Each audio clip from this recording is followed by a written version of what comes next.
this is going to create the breakthroughs. Whether you're focusing on your personal relationships or your professional ones, or maybe you're looking at them all at the same time, it will unlock, I think, more ease in your life, more happiness, more contentment, and I think more opportunity.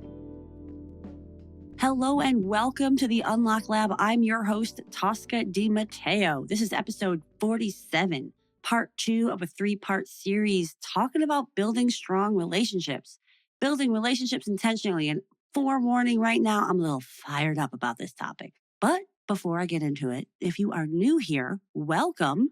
I'm Tosca DiMatteo, founder of Tosca Coaching and Consulting, and I help you get your professional biz back online. I help you get to the next level, make more money, find more ease in your career, whether you are in the corporate world or looking to be an entrepreneur.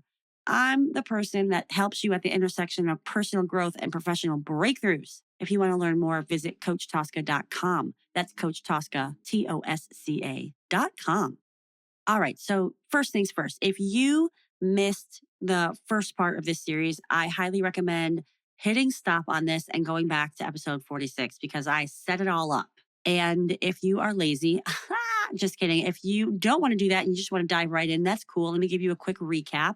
It's important to kind of take a step back and look at what are your relationship intentions for the year. That can really help you be intentional with how you spend your time, who you spend it with this year. And the second thing I talked a lot about last time was doing an assessment of who is in your life, really understanding how do you really feel about who's in your life? Who do you want to build stronger relationships? Who might you want to spend less time with because they're draining you, et cetera, et cetera.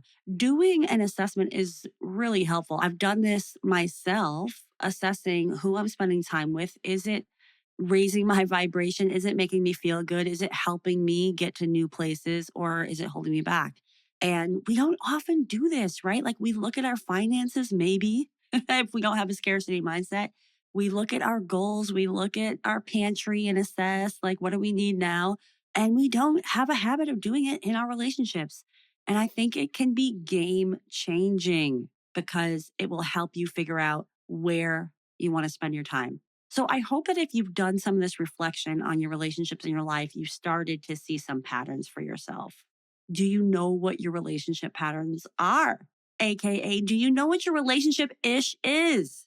Because the more that you know what your relationship ish is, the easier it will be to actually start taking actions that will help you get better at relationships. And it will help you own what you need to own in your relationships, which is always a good way to go. Own your shit, always. A lot of my clients struggle with people pleasing tendencies. A lot of my clients struggle with vulnerability, and vulnerability is a big part of what builds trust in relationships. Maybe for you, you struggle with follow through. Do you flake out with people? Do you overcommit and then struggle to deliver?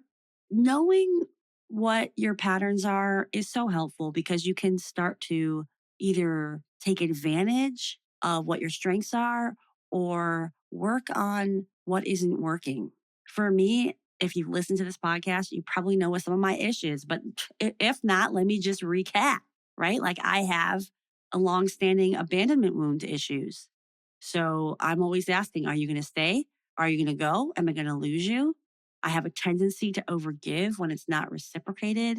And I have a tendency to not tell people when they've hurt me because I overemphasize what is my shit to own. And then I'm not honest about my feelings about being hurt. And that's a problem too. So these are just some of the examples. There's a lot of books on, there's attachment theory stuff. There's all kinds of books out there on relationship patterns and things. And so if you've never dived into that, it can really change your life. And I highly recommend it. One of the books, for some reason, I'm thinking about right now is a book called Us. And it's about how we tend to focus on rugged individualism versus the collective we and what's in the best interest of that. And by we, it could just be you and your spouse or you and your significant other versus just looking at what you want in isolation. All right, that's my book recommendation of the week. All right, so then what is the foundation of strong relationships? My perspective on this is that it's important to be relational versus transactional in your approach to building relationships. So what's an example of this? Some folks only reach out when they need something or need to get something done, and there's no interaction underneath that need. A lot of work relationships are transactional at the core, which is, I think, a big reason why it's hard to find satisfaction in our careers because we're in just nonstop transactional relationships. Random happy hours or questions about your weekend do not count as like true relationship building, you know? Some people reach out to build something lasting, and it's not about tit for tat. It's about getting to know a person, taking the time to build a foundation to know who a person is, what matters to them, versus jumping headfirst into what can you do for me? And look, it's understandable why we have this orientation around transaction because we are conditioned to believe that getting things done is of the utmost importance, that it's not about the how, it's about the what. This is very short sighted in terms of approaching our lives and our relationships. So you can ask yourself a series of questions to see if you are transactional in nature. For example, are you always asking yourself, what's in it for me? And are you using this approach for all your relationships? Most of them, you might be a taker if that is the case. And another book suggestion, look at that, I have a couple, is Givers and Takers by Adam Grant. And you can really do some assessment about where you fall. Are you a giver? Are you a taker? How are you thinking about things? It's a really good book. Do you look for ways to get to know a person below the surface? Do you know what matters to the people in your life? Do you know their love language and how they like to receive attention, acknowledgments, etc.? One time I gave this workshop and I had a woman reach out to schedule time on my calendar. And I get on the call and I'm like, yeah, so what's up? Like, what can I do for you? And she was just like, you know what? I scheduled this because I just really dig your vibe. I just want to see, learn more about you, see what's up. I love that. That made me feel really awesome. It's like she wasn't there to take, she wasn't there to transact. She was there to get to know me more. Like, how amazing would you feel if that happened to you? And have you done that in your life with people that you've met that you've admired or thought was really great? Like, this is how you build a relationship. You say, hey, like, this is what I thought was really great. And I love just to see what magic is possible from here. I approach a lot of interactions that way because I don't approach it with agenda first. I approach it with, is there something about this person I appreciate and want to expand upon and get to know? So, my biggest counsel in all of this, honestly, is to slow freaking down in your life and take the time to build meaningful relationships because, gosh, we're human and how we feel fulfilled is about feeling connected to other people. But if we aren't prioritizing that, then how do we think we're ever going to feel fulfilled? If all we're doing is focusing on the doing of our lives and not the people in it, like there's a freaking disconnect there, people. Relationships take freaking time, they take investment. So we have to slow down and not just focus on the transaction. I think I may have mentioned this at one point, but I used to have folks in my life that made me feel like I was lucky that they were making time for me. Or they maybe made me feel rushed to get off the phone like every time. And I used to make excuses for this. I used to say, oh, they must be really busy. And, oh, it was just great to have the time we did. No, in those cases, like I knew at the core, they didn't freaking care. They didn't really care about building a meaningful relationship. So we have to ask ourselves both ways. Like, are we in relationships like that and we need to let them go? Or are we treating other people like they're a clog in our timeline for the day? Think about it. Taking the time in building relationships is about putting in energy and effort. Do you wait for the other person to reach out to you? Do you show up in the good and the bad times? Do you support others when they need it? What about when it comes to financial piece? Like, do you pick up the coffee bill? Do you pick up the dinner bill? Or do you always wait and see if the other person is going to do it? Do you have honest and difficult conversations when something needs to be addressed? Or do you avoid conflict? Because let me tell you, that stuff is just going to build and build over time. And that is not the foundation for a strong relationship. Sometimes the effort that is needed in a relationship is counseling And that might be with your partner, that might be with a child, it could be anybody. Sometimes we've gotten to the point in relationships where we can't communicate with each other anymore and we need an outside party to help us do that. And I haven't been shy about telling you that my husband and I were in therapy for like 6 years because we had gotten into such deep patterning that we were like ships passing in the night. We were missing what we were really trying to tell each other. So sometimes we need that kind of support.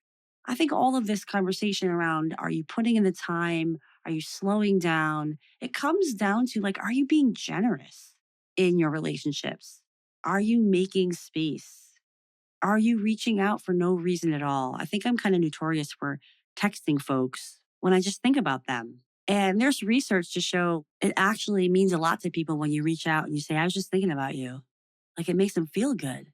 We don't have to have a reason. We don't have to have a request. It could just be, hey, you popped up. How you doing? And this stuff sounds so freaking basic. I'm not going to lie, right? Like I'm sitting here going, I'm doing a conversation about relationships. And the reason why this actually needs to be said is because of what we're indoctrinated with and what's going on in the world where we've just lost our humanity and we've forgotten what's really important, and that's like our shared humanity and that it matters who's in our life. And it's like when we are going through hard times and we come to the end of our life, I don't think we're going to be asking ourselves, like, hey, did I get that extra report done at work? No, we're going to be asking ourselves, like, did I live life fully? Did I appreciate what I had? Did I take for granted my relationships or did I honor them and did I invest in them? I think those are the things that happen. And I don't want you to wait until the 11th hour to look at what really matters in your life, relationships. And yeah, it's freaking messy. It gets ugly at times and it hurts like hell because we're not always on the same wavelength as the people in our lives. But the idea is either put in the effort to get on the same wavelength or realize it's time to cut that cord because you deserve relationships that fill your cup. And this goes personal and it goes professional because I think we often avoid building strong relationships at work because we think we don't have to and we think it's not about relationships, it's about getting things done. But what would be possible for you if you looked at building your work relationships like you looked at building actual friendships? I think you would approach them differently. Would you stop and say, hey, like it looks like you're having a rough day. Like, what's going on? Yeah, right. I think you would stop and do that at work, even with somebody that maybe you don't get along with, but you're just being human and you're observing some things about their behavior and you freaking care. You see, I knew this was going to be a fiery episode because I've shared here, I think I shared in the last episode, my life has been a big learning curve about relationships, about understanding what I deserve, and about not being jaded about my superpower of being generous in my relationships. I don't want to lose that generosity because of a few folks that have abused it, like I want to continue to honor what my superpowers are. And I think if you're listening and relationships are your superpower, but you've maybe leaned on other things because you've been conditioned to believe that other things are more important, I'm going to ask you to really look at the truth of what you're good at and giving yourself permission to go back to that as your way of getting things done, as your way of moving through the world. We live in this patriarchy that has indoctrinated into us what we should value. And I'm inviting you to ask yourself, what do you value? And what do you want to bring to the world in terms of your superpowers? And turn it all the way up and see what's possible to really own it. Are you picking up what I'm putting down? I hope so. So I just want to like recap because I feel like I've been on the soapbox for a hot minute. And I want to recap to say building strong relationships takes time. So if that's something that you want in your life, then it has to be prioritized. Maybe you're scrolling on Instagram a little bit less and making some phone calls a little bit more. Maybe you are putting a few sentences in your work email to ask about how somebody's actually doing and or to tell them, hey, you did a really great job at that meeting last week. I just wanted to let you know before you get into the transaction of things. Maybe it's asking the question like, what are we doing to build our team culture and build actual connection with the folks that we spend most of our time with?